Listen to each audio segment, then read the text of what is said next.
जटणी रे तेलुगु सुपरस्टार महेश बाबू जन्मदिन को धूमधाम पालन करा जायछि। भुवनेश्वर आईआईटी रे पाठ पढ़ुथिबा छात्र छात्री माने वीणा सिनेमा हॉल रे सेलिब्रेशन करिसंते।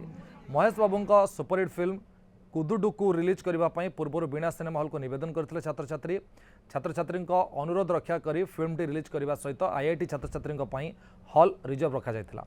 फिल्म देखा सह निज प्रिय सुपरस्टार का जन्मदिन को धूमधाम पालन कर छात्र छात्री। महेश बाबू फोटो आगे केक काटी बाण फुटाइवा सहित डीजे बजाई डांस कर सेलिब्रेशन करते।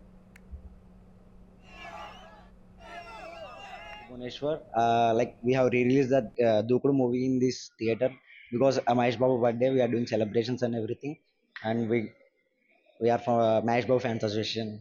As we done, we have enjoyed everything by cake cutting and everything.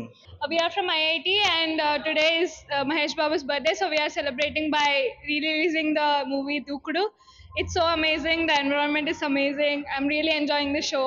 आज आईआईटी पिला माने डुकुडु फिल्म रि रिलीज करचंती। आज महेश बाबूंकर जन्मदिन थिला, सेति डुकुडु फिल्म रि रिलीज हेची। आज पूरा बाण फाण फुटेकी पूरा जारा खारा करिकी पूरा आज करचंती।